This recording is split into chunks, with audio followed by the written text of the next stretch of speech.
session on applying the power of liking to consulting. Now this is one of our part of our series on the psychology of influence and persuasion, and basically liking is the influence principle that if you like somebody more, you're more likely to buy something from them. Now part of liking is seeming very similar. You can make it more powerful by seeming much more similar to your client. So for example, in consulting, if you go meet with a client and they see your consulting firm as very professional and specialized and sophisticated, they might respect your services, but you're less likely to influence them than if you meet with them and they see how much knowledge you have and how powerful that could be for their business and how sophisticated you are. But at the same time, it's less a feeling of sophistication and more of, oh, these are professionals that are very hardworking just like we are. These are people that are used to working under limited resources just like we are. These are people that have to innovate and get things done and burn the midnight oil sometimes just like we do. And the more similar you can be in your business consulting sales approach, the more they're going to want to engage your firm, with the exception that you probably have to have some sort of specialized knowledge or process or product, and that's the reason why they have to come to you in the first place. But beyond that, it should be as similar and as friendly as possible. So these are going to be 3 tips on making your business consulting practice more friendly and empower liking more often when you're trying to bring on new clients. The first is to develop a company figurehead, whether it's a graphic from iStock photo that you use on the front page of your website, or somebody on your own team and you use their picture for all of your marketing. It's important to make sure that that person kind of represents the project sponsor, or at least the potential client who's going to be signing off on the consulting projects which you'll be pitching.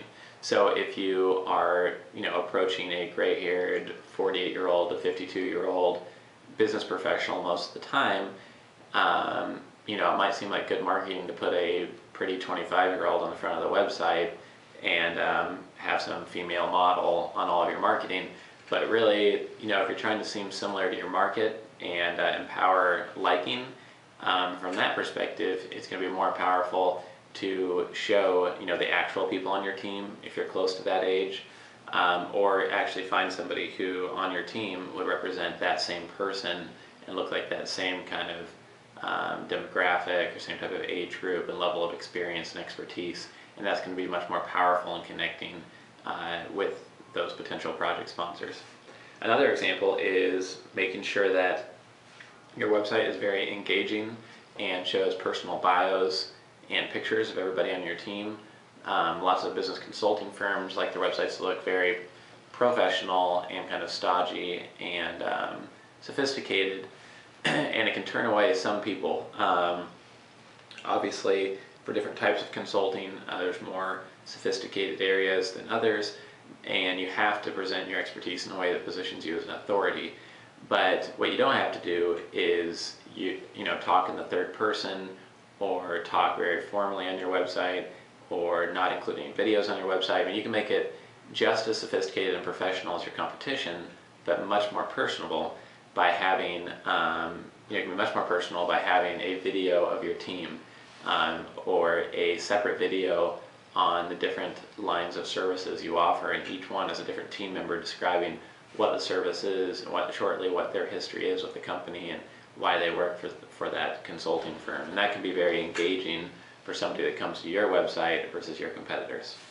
Now, another tip is to make sure within all of your marketing, review all of it and print it all out and circle every part that can be interpreted as condescending, because what people don't like to be is spoken down to. Most people that hire you as a consultant are experts in something or great at something, or they wouldn't be in the position to go outside and hire a relatively expensive or expensive business consultant.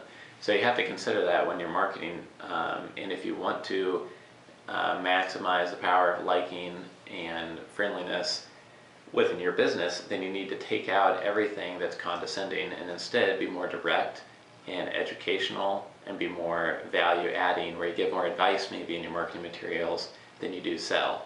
And you don't talk down to people, you help provide them with strategies and tips and give away lots of great advice instead. So just to summarize what we talked about here today, first decide on a figurehead for your business consulting firm.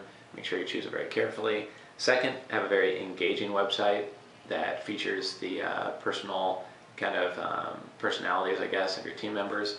And third, circle and take out every bit of condescending marketing language that naturally is kind of snuck into your marketing materials.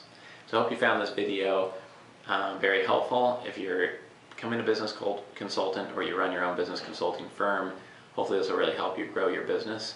Again, this is businesstraining.com, where you can earn master's level qualifications to make more money.